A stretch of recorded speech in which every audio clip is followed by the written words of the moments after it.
Overworked, stressed, riddled with anxiety and tension. It's not just an American thing. All over the world, people are finding themselves increasingly unable to accomplish everything they are expected to do, and it doesn't show signs of improving. Despite technological advances over the last century that increase productivity and multiply our effectiveness, we find ourselves working more hours at higher stress levels with ever-increasing expectations. Every machine or computer program that promises to make life easier just opens up the need to add other work to get enough accomplished. And it is taking its toll on our personal health, our family bonds, and our effectiveness in sharing the gospel. Jesus has the answer. Come unto me, all you who are weary and heavily burdened, and I will give you rest. Join us these next few weeks as we look at what the Sabbath is and why it is one of God's greatest gifts to us. So when I was 13, my grandmother at Christmas time gave me a pair of brown knitted mittens. They were nice. They were double walled. Like, I don't know how you knit that where it's twice as thick. They would have been really nice and warm. But if you were paying attention, I was 13 years old, so teenager. And I don't know about when some of you guys grew up, but when I was 13, if I had gone to my school wearing mittens, I would have been made fun of quite a bit. I didn't even probably have to leave the house, my neighborhood. Like, I could have gone to some of my friends and they would have said, "Oh, nice mittens," and then just proceeded with mocking me. I hated them. I actually was a little upset with my grandmother for being so insensitive as to give me mittens, because now I feel guilty for not wanting to wear them because I love my grandmother. And so I just kind of put them away. Like, I wasn't going to get rid of them or throw them away, but I just didn't use them, like, ever. Now I probably wish that I had them, but those mittens, it would have been really warm. They would have been a whole lot better as a utility than as a fashion statement, for sure, but I didn't utilize them. So I don't know how well they performed. It was also that same year, that year I was 13, my dad started a business, and that seems to have kind of like set my life on a course where I haven't gotten away from it. For every year except 1 year in that amount of time, I've done something to do with what we call the green industry. Not what politicians call the green industry. That's just for them to make money off of us. What I mean is green as in like caring for anything green and growing, like grass, trees, shrubs, things like that. I've done mowing, landscaping, tree care, tree removal, all this stuff at some point or another, except for about 1 or 2 years during my life since then.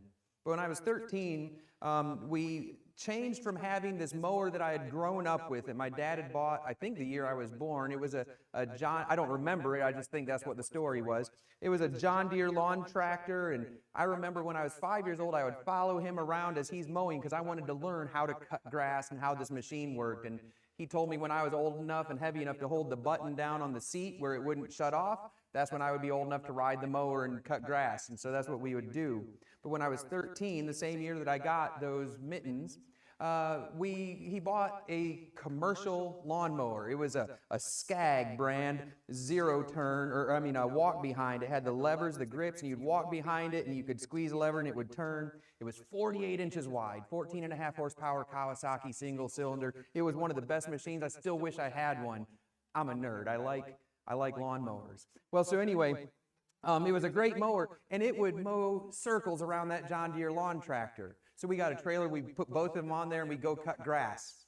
Well, then a year or two later, we decided it was time to get with the pros, the real guys, and we got a Bunton brand 60-inch, 25 horsepower, zero turn, the one that you sit on, you got the 2 levers. Good stuff. Man, we thought we could cut so much grass. I mean, we could cut grass twice as fast as the machine that cut twice as fast as the old machine. We're in business now, for real. Guess what we can do now? More work. We can get so much more done because we can do it so much faster. So we can take on additional clients, make additional income, work more, but do more, get more accomplished. All these time-saving tools that we bought just helped us to accomplish more. In the last 20 years, Here's a couple stats for you. Just nothing too crazy. But in the last 20 years, and I don't know who compiled this, but like most statistics, I'm just going to say, yeah, that sounds good, because you never really know what the bias of the statistic person is. But in the last 20 years, apparently in this country, our workload is up 15%, and our leisure time is down 30%. We're working 15% more and taking 30% less leisure time. Some of you might say, well, I retired in the last 20 years, so my leisure time went way up. You know, I don't know. I've also talked with retirees that are working more now than they were before. They just don't get an income from it because it's like helping a kid, helping a neighbor, helping a friend, you know, something like that. You know, driving up to Tennessee to move someone to New York like Jerry and Mary were doing, you know, stuff like that. But you know, I wrote this sermon while I was on an airplane doing what the kids today call a side hustle. You know, just like a little side work that you do to make ends meet in the economy that we live in now and those things. Summer vacation in a lot of states for the kids is only, at school is only 2 months long. More than 50% of Americans leave some of their vacation time unused. That's just disgusting. I mean, seriously, like, you went to work when you didn't have to. You would have gotten the same amount of pay to just take that and stay home. And we still don't do it because people are so tied into their job, into their work. Have you ever noticed how many time-saving devices we have? How many things that you maybe buy a product that you saw advertised because it promised to save you time or effort where you would get more done? Anybody ever bought one of those? Anything like that? Bought into something like that? As a pastor, I get calls, maybe not all the time, but quite often, where somebody is talking, they know who they're talking to. They're talking to somebody in a church. They'll usually say, can I talk to the person in charge of this one particular thing? I'll say, well, you can talk to me. That's me. And so, you know, it's like, talk to me. We can talk about that. And what they want to do is schedule a 15-minute online conversation to tell me about their product, and their product is usually something to do with a system or a computer program that's going to save me time and increase efficiency and effectiveness in maybe communicating with the parishioners, or maybe in writing sermons and lessons for classes, or maybe in some kind of our website or social media performance or something like that. It's going to be something that's supposed to save all this time, and this person called me, and we know you're busy, and we just wanted to set up a time when maybe you would have 15 minutes. We set up that time, and then it ends up being 45 minutes to an hour that I'm on the computer talking with this person. I had one of those just this week that promised to save me a lot of time and increase our effectiveness. The problem is I don't have enough time to set all these things up, and they each one want their monthly subscription fee, and I just don't have time to save all of this time. Have you ever gotten caught in one of those loops where they wanted to sell you something that promised to save you money, and you have to only spend this much money to do it, and you realize, like, I can't afford to save all this money that they want me to save? Everyone's vision of the future is automation. If you remember, like, if you've gone to Disney and you went to the thing, I don't remember what it's called, but it shows their vision of what the future would look like, and of course, you know, we're living in that time now. What is it? Carousel Through Time, yeah, that thing. It's really cool, but it's like, it's neat to go, what people thought 50 or 80 or 70 or whatever years ago, what they thought the future would look like. Remember the TV show The Jetsons, you know, with like the car that would collapse into a briefcase that flies, you know, and just all these things, and Rosie, the robot servant, you know. We're actually really close to having servant robots now, and it scares the life out of me because they're way smarter than we ever planned on them being, and they could turn on us really easily, but that's neither here nor there. You see, everyone's vision of the future is automation. Is everything working automatically? In fact, we already have versions of this that you might use right now. See, a lot of you might use a thing on your phone where you hit a button and you ask it something and it will tell you. If you use an iPhone, it's, I don't want to say it out loud because they might start responding, but Siri. Shoot, I just did it anyway. It's like saying Beetlejuice 3 times and he shows up. You know, you start saying... And it's also fun if you're talking to somebody, they have like one of those Alexas or Google smart homes or whatever it is in their house, and if you're talking to them, did it do it? It did it to Kendall's phone. That's awesome. You can get people in trouble with that. You can start having her say stuff, you know, like ask something and have her repeat it out loud. It'd be great. But it's fun if you got somebody and you're talking to them and they have you on speakerphone, and you know that you could say things like to their home controlling system. It can control the lights and the locks and the video doorbells and all these fun things that they can do. We have all these automations in our world, and these automations are supposed to save us time and make life easier. And yet we find ourselves continually busier and busier. We're able to accomplish a lot more because of these time-saving things.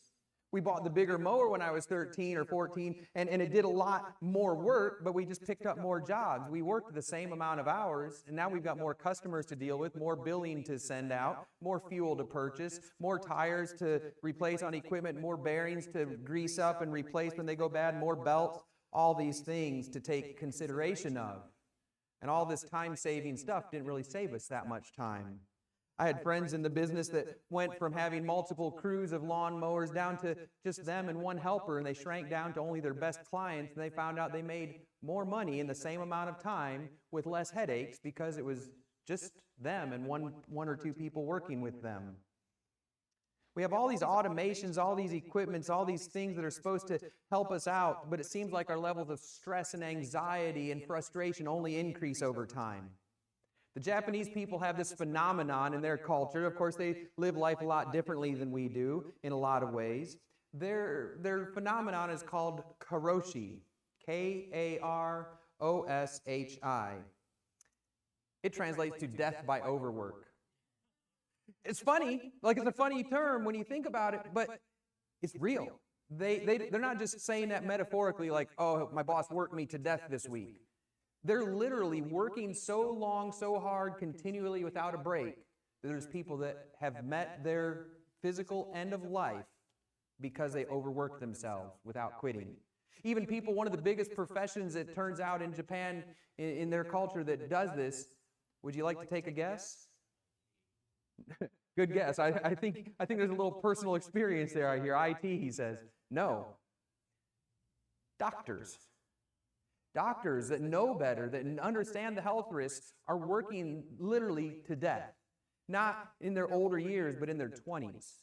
Maybe working to make their place in the world or things like that. In fact, the Japanese also have, as part of their culture, you just don't quit. It's an honor thing. They're an honor culture, and they don't quit. They don't quit a task, they don't quit a person, and they don't quit their job.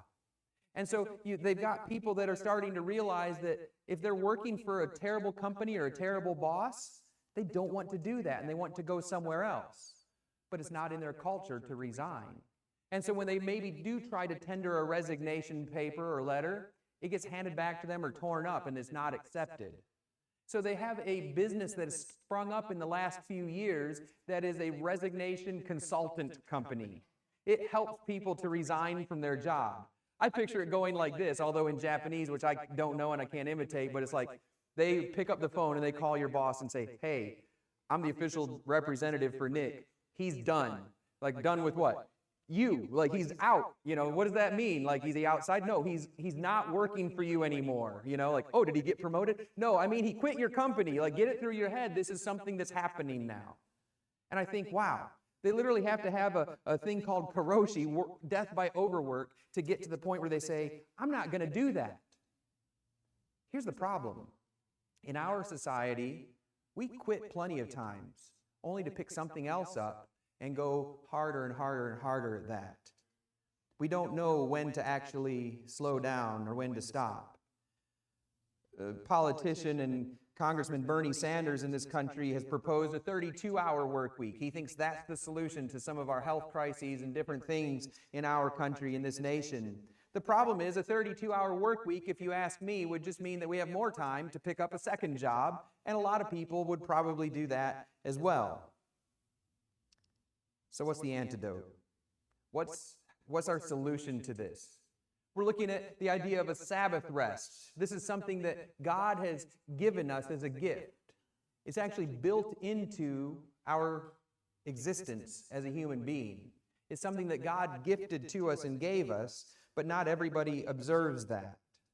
And it's not just resting or stopping, although the word Sabbath comes from the Jewish or Hebrew word Shabbat, and it means to stop. Like they would have Shabbat signs, stop signs in their language. But it's more than just stopping and resting. It is about a rest, but it's a specific kind of rest that God is giving us or calling us to. And this kind of rest is one that involves living life in a different way than the systems and rhythms of this world. It's literally a rhythm of rest that was built into the way that God calls us as humans to live. And in the Old Testament laws that he gave to the Israelites, it was over and over in multiple ways built into the way that they are called to live their life. Not just on a weekly basis, but on as the years tick by. And so we'll get into that in a couple minutes. There's a couple people, though, that have been influential in this in our society. You see, like in the past, there used to be a whole lot of ways that people would observe the Sabbath day. Of course, technically the Sabbath is Saturday, but we observe it on Sunday. We call it the Lord's Day. And we can talk about some of that a little later, or perhaps in our Sunday school class, which, by the way, we'll have Sunday school in this room after just kind of a few minutes to get up and move around when service is over. And we'll have class in here instead of going over to the other building. But Sabbath is about spending a day with God. And there's a couple business leaders, because like it used to be that most businesses, unless they really had to be open, most businesses were closed on Sundays. And, we might have called them blue laws or something like that. You couldn't purchase alcohol, you couldn't go, shopping, you might not even find a restaurant open. But over time that seems to have shifted. But there's a couple people that lived their life in the way they ran their businesses a different way. Of course, very famously, we have Chick-fil-A with S. Truett Cathy as the founder of that. And it was his conviction from the get-go that they would be closed one day a week for people to be with their families, to rest, and to observe a Sabbath day. But also, with the Hobby Lobby group, the founder of that is David Green. And it's interesting, I either read a book or heard an interview, I can't remember, but I learned about him, he didn't start out Hobby Lobby to be closed on one day a week. They didn't start that way until later on when he felt God calling him to do this. Now, their company had already grown quite successfully and had many different locations around the country, but they weren't ready to make that leap yet. And so God led him to do this and said, I've got you. Test me in this. I'll prove to you that your business and your employees will flourish if you are obedient in this area. So they began closing on Sundays, and so many people throughout the business community were shocked by this. They were like, you're going to lose everything. You're going to close your business and everything that you've worked for. Instead, I wish I had stats on it. It's really amazing how many locations they open all the time. I mean, they're opening locations all over the place very often. They can't stop growing. They're doing so well. And yet you can't go buy anything there today, and you can't go to Chick-fil-A for lunch today, because they don't force Christianity on their employees, but they do say, we want you to have a day off. They recognize that Sabbath rest is something that we need.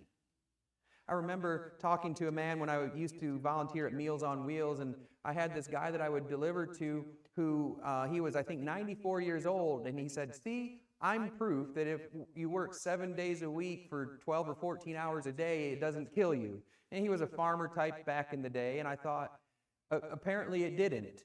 And yet, that's not what we are created to do. We weren't created to work that long and that hard. And so we get into this scripture here today in Mark chapter 2. Mark chapter 2, this is Jesus talking, and this is found in the other Matthew and Luke. It's found in those Gospels too. But Jesus speaks these words in Mark 2, starting in verse 23.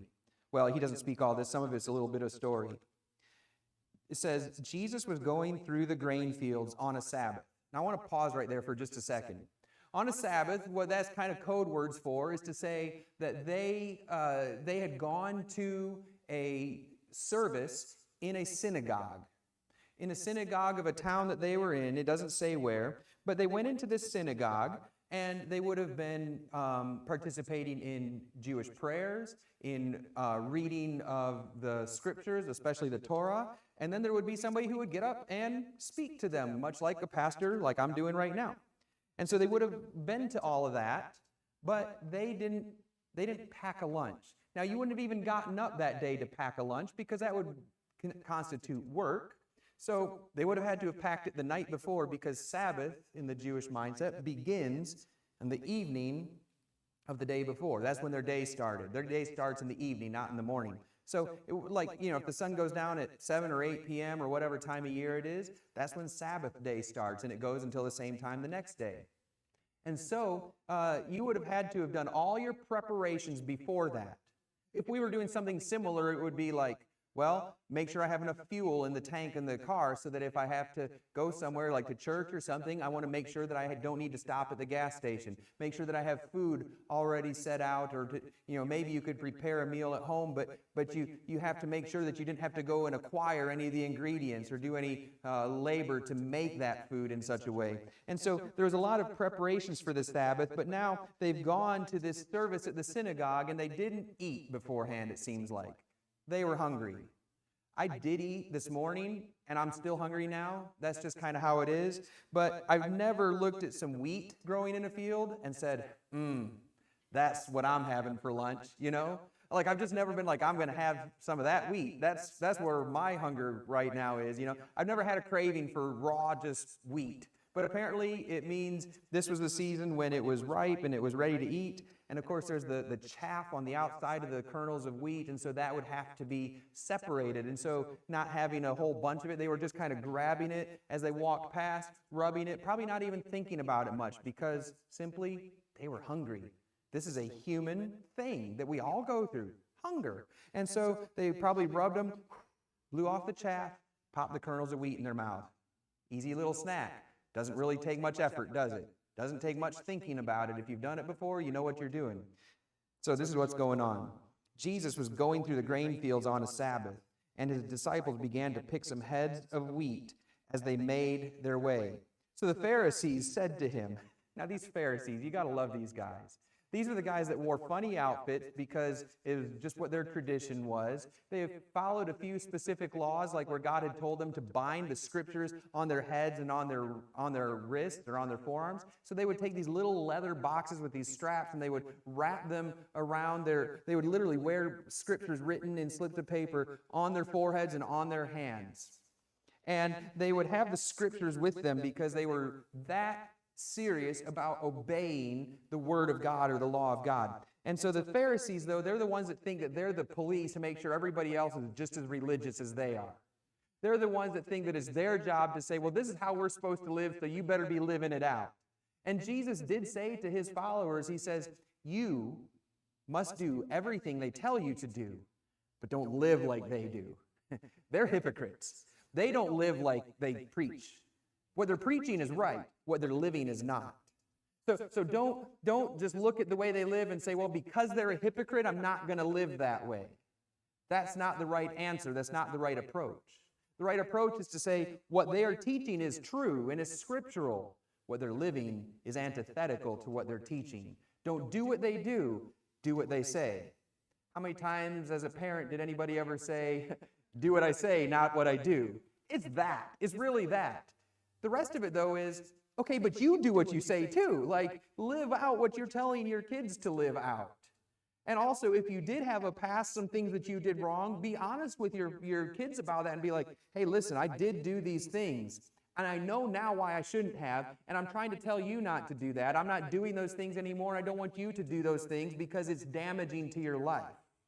So this is the Pharisees, though. They knew the right thing. They just figured that it was beneath them, that they were above that they could do what they wanted. But the Pharisees see the disciples getting these grains of wheat, and they're like, violation, you're breaking the Sabbath law. Here's what they said. Why are they doing what is against the law on the Sabbath? And I love that Jesus had some restraint here, because he could have launched into them. Because there's one point where he says, your mom slept with Satan, your dad's Satan, so that's how dirty your mama is. That's what he said. That's the best mama joke ever, probably. And if you don't know what a mama joke is, they're disrespectful and rude, but it's really not about mamas. It's just about guys, being guys. And Jesus got into a mama joke war with them. It's great. If you don't know that part in Scripture, we can talk about it later, but I promise you it's in there. And so, he says to them, he holds back on this one. He doesn't launch out at them, but he says, haven't you guys read the Bible? Remember the part where David did when he was in need and he and his companions were hungry, how he entered the house of God when Abiathar was high priest, and he ate the sacred bread, which is against the law for anyone but the priest to eat. And he also gave it to his companions. By the way, you know who David's companions were at this time? They were scoundrels. These were the guys that says anyone who was a fugitive of justice, who was wanted by the law, or who was just simply a malcontent. In other words, somebody that looked at the way the country was going under the current king that they had and said, I don't like this. I don't like where this country's going. I don't like the leadership in this country, and I can't do anything about it. So I'm just going to go live in the wilderness and find some like-minded people, and we're just going to go have a good time. We're going to hang out. We're going to protect each other. We're going to provide for each other's needs, and we're just going to live outside of the normal culture and society. I think I understand that because sometimes I say, I just want to move up to a mountain somewhere. I've been saying it a lot lately. Like, I just want to move to a mountain somewhere, and like if there's some good people around, I'll hang out with them, and if not, I'll have my family, and I want a stream to be there because I just want flowing water all the time. I don't know what it is about it. I just want that. It'd be great. And it's like, I understand these guys. I'm not wanted like as a fugitive from justice, but whatever, you know. They keep changing laws or changing the way they apply them, and someday, because we're here right now, we might be considered a fugitive because we broke the law and met to worship Christ. And if that's what it takes to become a fugitive, so be it. I'll do it. But at that point, these were the guys that were off on the run. These were the guys that David was hanging out with, and he said to the priest, and he went into the house of God, he says, I need some bread, we're hungry. And the priest is like, sure, well, all we have really is this show bread, this stuff that was only for the priest to eat. It goes out literally on a table before the Lord for a few days, and then when it's time to put new bread out, the priests are able to eat this bread. It's their provision. But you know what, David? As long as you guys haven't been intimate with women and a few other rules, we're good. And he's like, oh yeah, we don't even have any women with us, so we're good on that. He didn't say like all the guys had like a holy life before that point. He's just like, for the last little while, we've been pretty good. And so the priest gives him the bread. And so here's what Jesus says. When David entered the house, when Abiathar was high priest, he ate the sacred bread, which is against the law for anyone but the priest to eat. He also gave some to his companions. Then he said, Jesus says, the Sabbath was made for people, not people for the Sabbath. For this reason, the Son of Man is Lord even of the Sabbath. Okay. First of all, I love the phrase where Jesus says, because this is a good reminder for us, that the Sabbath was made for you. The Sabbath was a gift to you. It wasn't that you were created to make sure that the Sabbath was kept or observed or enforced properly. God didn't just say, well, yeah, here's this thing called the Sabbath, and if you screw it up, then you're the one that's in trouble. If you mess it up, if you don't follow it, then you're going to be, a sinner at that point. He never said it like that. He did give it to them as one of the commandments. In fact, it's the commandment with the most words in it in the Ten Commandments. There's more words spoken about how to properly observe or follow the Sabbath and what that means to rest on the Sabbath. In fact, it's really interesting. God understood when he gave this law to them that they were going to be a people who had just come from being slaves in Egypt. Now, mind you, the idea of being enslaved means you do what you're told, or there's consequences. And one of the things that they were told was work, and work, and work, and work. You have a quota to fill, and if you don't fill that quota, you didn't work hard enough, and it's going to hurt because the whip's going to hit the back and you're going to have to go to work harder, and now with those stripes on your back. Now they're free. God brought them out of Egypt and out of slavery, and now he says, you get a day off now. Now, that wasn't the first time he talked about the Sabbath. The first time was actually at the start of creation, where God created for 6 days and rested on the seventh, and thus made that day holy, or sanctified that day, the seventh day. So now the Israelites, he tells them, even if you end up conquering some peoples and they become your servants have to have a day off as well. You rest on the Sabbath day, your animals rest on the Sabbath day. Like, you can't put your oxen on autopilot and have them plow the field, and just hope that they get it done right, and they had to work. Even your animals get a rest on the seventh day. Your servants get a rest on the seventh day. Everybody in your household doesn't do work on the Sabbath. He put this into their life, and He provided for them when they were hungry. When they traveled in the wilderness for 40 years in the book of Exodus, they were looking for food, and so God literally rained this bread-like substance down from the sky, and they said, "What is it?" And that literally became the name. Manna means, "What is it?" And that's what they called it for 40 years. They didn't come up with a real name for it. They just kept calling it, "What is it? What is it bread?" Like we might buy a loaf of Wonder Bread. They bought a loaf of, "What is it?" Well, they didn't buy it, but I mean, it was on the ground every morning. Except for on the seventh day, the Sabbath day, no bread. Now, He had told them on days 1 through 5, if you try to get more than what you need, it'll go bad overnight. It'll spoil. It'll have maggots in it. But on the 6th day, collect enough for the 7th day. And I'll show you that I will provide for you on the Sabbath day so that you don't have to go out and work. You don't have to go out and collect it. In fact, that was a law that would continue in the way they lived in the promised land. When they moved into the land of Israel, to this promised land, they were supposed to sow the land and reap the harvest for 6 years. But on the 7th year, the fields lay fallow and they didn't plant them.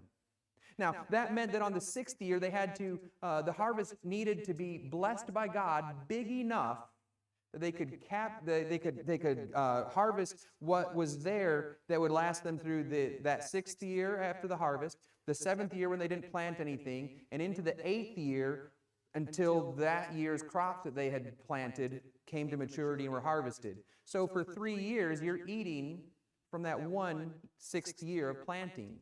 The 7th year was a Sabbath rest for the land. Also for the animals, for the people. It's like every so often you just kind of have all this building up in you. And God gave them a rest from that. Now, the idea of Sabbath is built into, is built into their law, but it's supposed to therefore become part of them, is built into their hearts and their lives. Now, the Israelites, unless you want to think that they were really good at this, they were terrible at following this. They were supposed to, after a series of 7-year cycles, after 7 sevens, they were supposed to, that's 40 years. The 50th year then would become a year of Jubilee where all debts were forgiven. Any land that had transferred out of the family's name and into maybe somebody that had bought it from them because they fell into debt, that would all get reset and returned. So after 7 sevens, that was all renewed again. God built it into their life and into their story, and yet they were pretty bad at following that. However, we see that by the time of Jesus, with the Pharisees and some other groups, they had gotten so good at returning to a Sabbath regulation or way of life that they started becoming quite, well, I mean, we already talked about their hypocrisy, but they got so legalistic about how they observed the Sabbath that they said, what does it mean to stop working? What is work? Kind of like when Bill Clinton was questioned about some of those interns, and he's like, well, what does is mean? What? You know, we're quibbling over some of these things, right? Oh, come on, you guys remember that. It's like, really? So he starts quibbling over one little word to say, how can I get around it? And so they started doing this with the Sabbath. What does work mean? Well, I mean, work, like go to your job. Well, like, what if you like gardening and you've got flowers, and flowers give you joy, a sense of peace, a sense of well-being, but there's some weeds in there. What if you like pulling weeds, and to pull the weeds makes the flowers grow better in your flower garden? Is that work? What do you guys think? Is that work? What if you mow lawns for a living and that's work, but you like mowing your grass? What if that is restful to you? Is that work? What if you're a mechanic and you work on automobiles? I know they didn't have those then, but what if you're a mechanic and you work on automobiles, and so you don't like go to the shop to work on it, but you want to work on your project car. If you're a car guy, if you've ever been a car guy, you know that car that you bought that one day it's going to be finished, but it's not finished yet, Like, what if you want to work on that project car because you can just be alone with it and think and feel just, this was a good day. Is that work? So they came up with 39 categories. This is just the categories. There's not all the sub-bullet points within the category. They came up with 39 categories of what constituted work. So they couldn't just say, well, God said don't work on the Sabbath day. That wasn't good enough. They had to explain it with 39 categories, and then after that, they had to define what was in each of those categories to say, here's what constitutes work. And apparently, if you're walking through the grain fields and just with two hands on the grain right beside each other side of the path, you just grab a stalk of grain, pull all the heads of it off, rub it together in your hands, blow the chaff away, and pop it in your mouth like a handful of, like you're eating peanuts or something like that. Instead, you're eating heads of grain, and that apparently was considered work. And Jesus says, what about David? Now, that's never a good argument, right? Like, what about what somebody else did wrong? That doesn't work. That's never a good defense in court, like, hey, you got in an altercation with somebody. Yeah, well, this guy murdered someone. Okay, yeah, he's going to get punished for that too, but you did something wrong. How is Jesus going to go and say, it wasn't really about David? You see, what it was he was saying, listen, in that time, what that priest understood was that it was more important to sustain life than it was to be enslaved to Sabbath day observance. Now, my grandparents, they had a cabin in the northern part of Michigan. The town is called Atlanta. It's a lot smaller than the one in Georgia. Quite a bit smaller. Very small town, fun little place.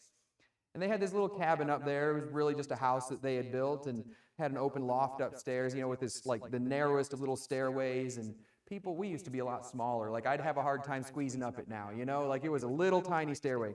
And so they had this cabin, and we would go up there at deer season. For rifle hunting, it started on November 15th. It was a holiday in the northern parts of Michigan. Literally, they canceled school for that week because they knew that everyone in high school would be out in the woods.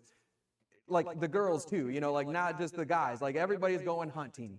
So we would go up there and we would go deer hunting in November just about every year. Like we were almost religious in our observance of deer season, We would go deer hunting and we weren't very good at it, and maybe there weren't that many deer, or maybe our hunting clothes needed to be washed. I don't know, but they either smelled us, hurt us, or something, and we weren't too successful at it. But we still went, and we had a good time because there's not much to do but sleep in the afternoon, sleep at night, wake up real early, walk out into the woods after you put all this gear on, because sometimes it would snow early up there and I'd be sitting there getting snowed on. I'm like, perfect, now I'm camouflaged really well, and wait a minute, that means other hunters can't see me. Oh, shoot, And so anyway, so you'd be sitting up there, you'd have all this time to think, to pray, to meditate, whatever it is you're doing, you'd have all this time.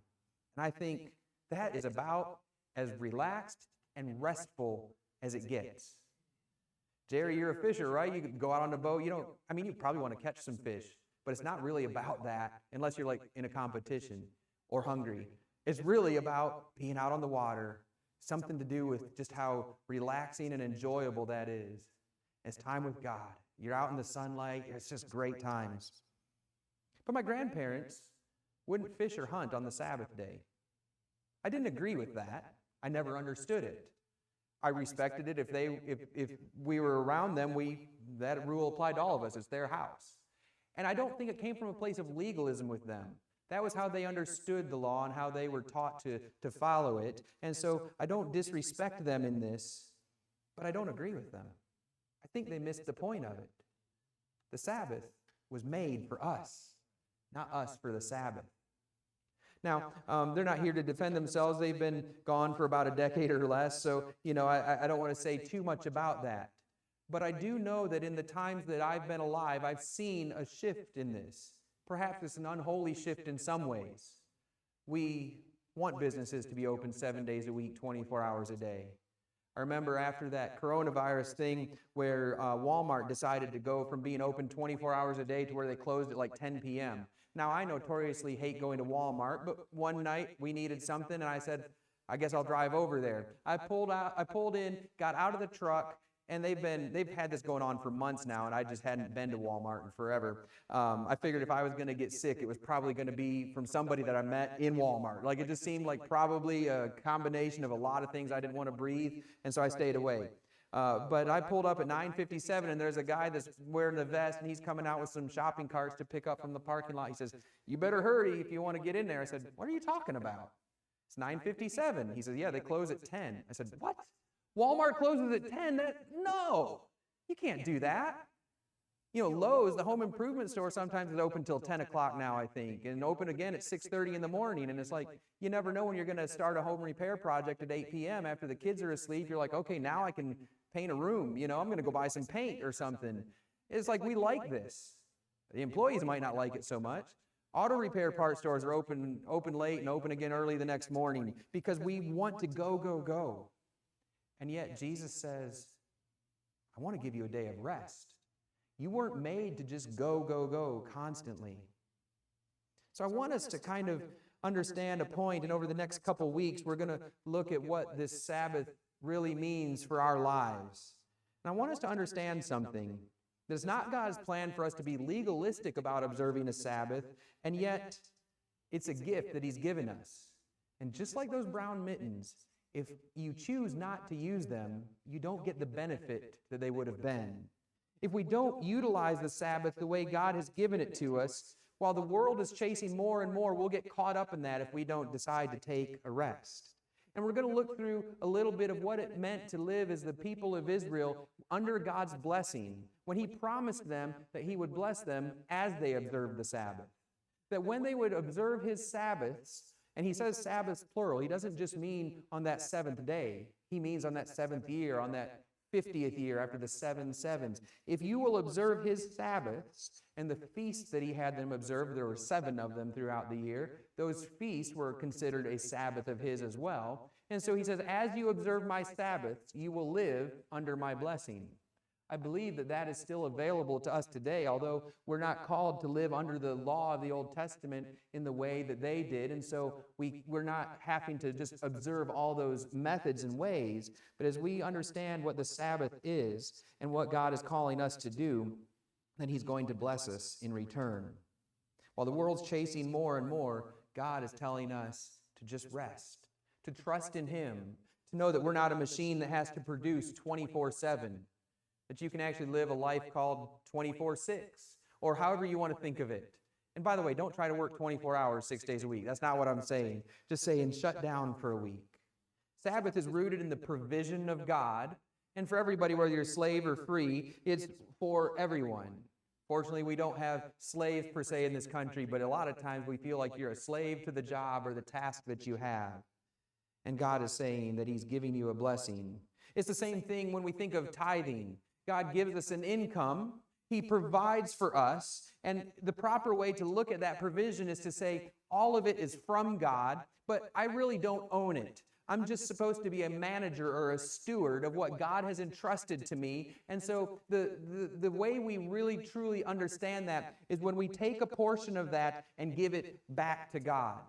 We say, okay, God, out of the 100% of this income that you've given me, I'm setting a tenth of that, 10% of that. I'm setting that aside and I'm giving it back to you so that I have this good understanding that everything that I have is a gift from God and it ultimately belongs to Him, and I'm just the steward of it.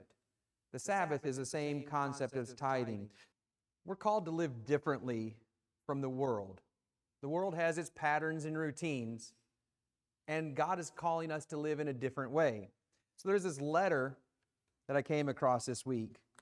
It's written by allegedly a guy named Mittens, which I think is kind of like a pen name because that was the word that just literally meant a disciple or a learner. So I think it's a pen name penned by a guy who's just saying, hey, this is from a disciple, like this is from a believer. But he wrote it to a guy named Diognetus that we don't know much about. But Diognetus apparently wanted to know a little bit about the Christian faith and the practice of the Christians. And so here's what this disciple said to Diognetus. I didn't do the whole letter. It's a lot longer than this, but this part just really blew my mind. Here's his description in the 2nd century, so in the 100s at some point, was when he wrote this. And he says to Diognetus, now one thing you need to realize about Christians is that you can't distinguish them from other people simply on the basis of their country, language, or their specific customs. They don't live in their own cities. In other words, they're not in a commune. They don't have their own language, although we do use some kind of Christianese words, you know. But they don't lead any unique kind of life in the sense of like they're in every profession or every type of of life. In fact, they live in all kinds of cities and towns, whether they're Greek or barbarian, and they follow the customs of the people of those cities. They dress like everyone else, and they eat the same food as everyone else. In other words, he's saying if you're wondering about them, like you might think some of their stuff is different, but they're not really weirdos when it comes down to it. That's what he's getting at.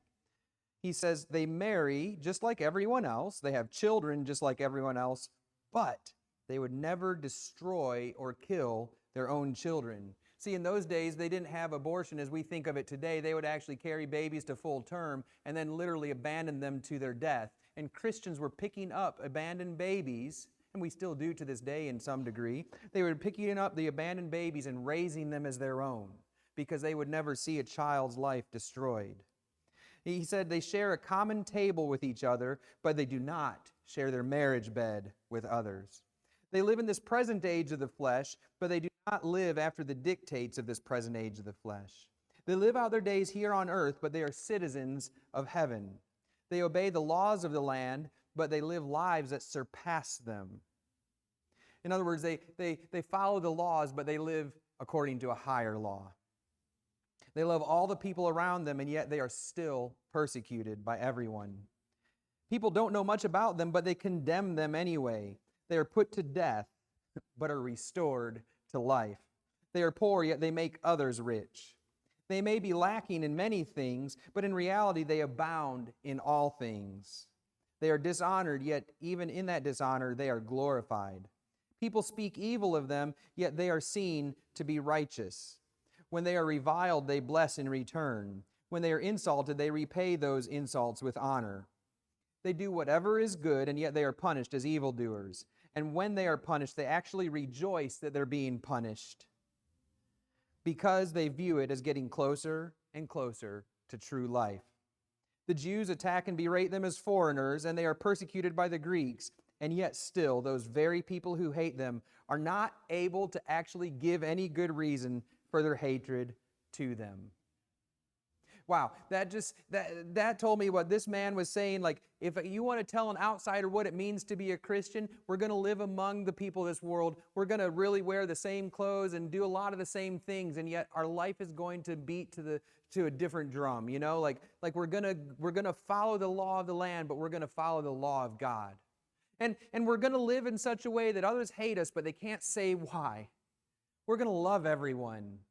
We're going to raise children up that others decided were unworthy of life, and we're going to honor our marriage bed and our vows that we made to one another in ways that the world can't understand and might even ridicule, and yet we're going to keep doing that. And when they say they hate us, they can't say why, because there's no reason to hate that kind of love that we have for everyone in this world. See, Christians have historically lived in a manner different from the world, and we can learn a lot from this letter and learn a lot from the Scripture. But over the next couple weeks, we're going to learn specifically about why Christians value the Sabbath day. And not a legalistic observance of it, but why we say this is a gift that God has given us that we need. It's a pure joy for us to take a day apart from the rhythms of this world and spend that day resting with God and enjoying His presence. Commit to giving it a try. Some of you have been living that way most of your life. Some of us might not have, or maybe we did it in a way that was because we just had to, but we never really stopped to think why. We are told, don't work on the Sabbath, go to church on Sunday, whatever it might be, but we never really understood the why behind it. I know I struggle with this one probably more than any of God's other commands. I struggle with it because I think, well, I've got so much that needs to be done that just this week I'm going to do it. I know better. I know it up here, and I know it throughout my body. I can feel it, that that's not the right way to live. And yet I'm stubborn. We all are stubborn with God sometimes, aren't we? And yet He's saying, I'm not mad at you, but it's a gift, and you're putting that gift away, and you're not using it. And I gave you that gift out of love, and I want you to live by that. If you're joining us online, but you have never attended in person, let us know that you're watching by leaving a comment, and please give us a thumbs up on the video. If there's any way we can pray for you, Or if you would like to know a little bit more about this church or relationship with Jesus, text us at 833-339-7926 and be sure to check out our website at seedfnfamily.org. Thanks for watching, and we pray that God blesses you this week.